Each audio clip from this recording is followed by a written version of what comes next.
Assalamualaikum warahmatullahi wabarakatuh. Saya Imam Mujarad, nomor induk mahasiswa 105170. Saya dari Prodi Ilmu Pemerintahan UIN Sultan Taha Saifuddin Jambi. Baiklah, di video kali ini saya akan menjawab 3 soal UAS mata kuliah Tata Kelola Keuangan Pemerintahan yang diampu oleh Bapak Z Haryanto. Oke, langsung ke soal yang pertama. Jelaskan apa yang dimaksud dengan kerugian negara dan uraikan sekurang-kurangnya 4 perbuatan yang menyebabkan timbulnya kerugian keuangan negara. Oke, yang pertama, poin 1. Apa itu kerugian negara? Kalau menurut pasal 1 ayat 2 Undang-Undang Nomor 1 Tahun 2004 tentang perbendaharaan negara, yang dimaksud dengan kerugian negara atau daerah adalah kekurangan uang, surat berharga, dan barang yang nyata dan jumlahnya pasti sebagai akibat perbuatan melawan hukum, baik sengaja maupun yang lalai. Nah, kerugian negara ini dapat terjadi karena pelanggaran hukum atau kelalaian pejabat negara dalam rangka pelaksanaan kewenangan administratif. Oke, lanjut ke poin kedua, uraikan 4 perbuatan yang bisa menyebabkan kerugian negara. Yang pertama, tentu saja korupsi. Korupsi merupakan tindakan pelanggaran yang biasa dilakukan pejabat negara demi mengeruk keuntungan sebanyak-banyaknya untuk kepentingan pribadi. Hal ini jelas sangat merugikan negara. Yang kedua yaitu pencurian sumber daya alam oleh negara lain, baik itu sumber daya alam di darat maupun sumber daya alam yang ada di laut.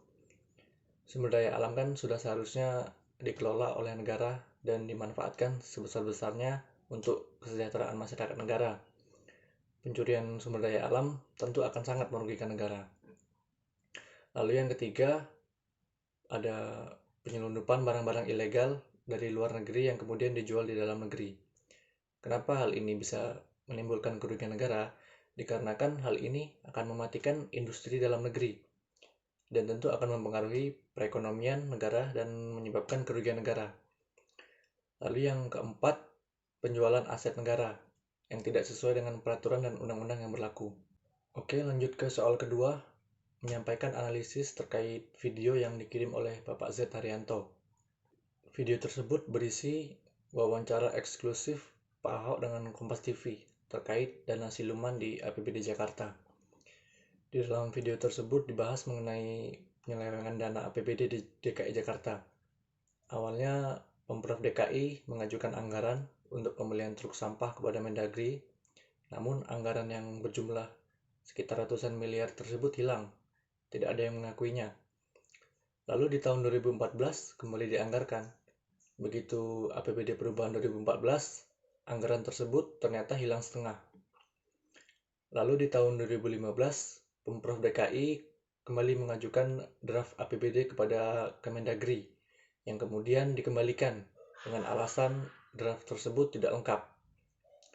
Ternyata selain Pemprov DKI, DPRD juga mengirim draft ke Mendagri dengan tambahan anggaran sekian triliun. Nah, disinilah awal mula timbulnya dana siluman. Penyelewengan anggaran seperti ini tentu saja menimbulkan kerugian negara.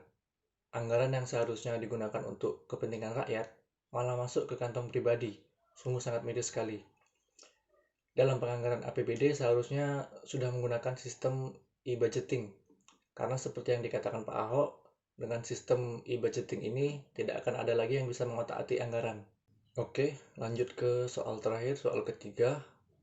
Yang pertanyaannya adalah apa yang akan saudara lakukan jika saudara adalah seorang kepala pemerintahan pemegang kekuasaan atas pengelolaan keuangan negara?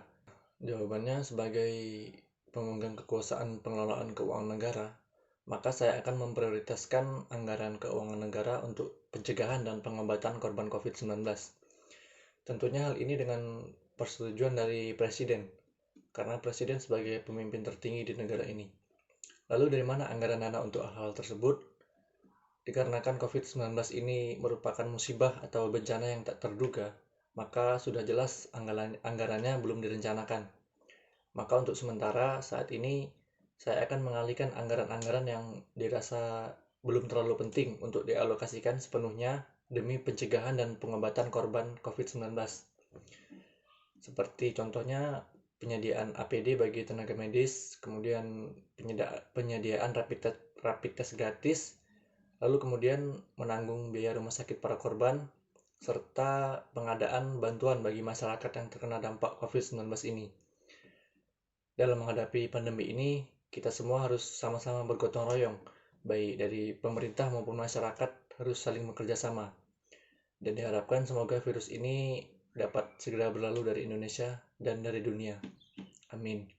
Oke, sekian yang dapat saya sampaikan. Mohon maaf apabila ada kesalahan kata. Saya akhiri. Wassalamualaikum warahmatullahi wabarakatuh.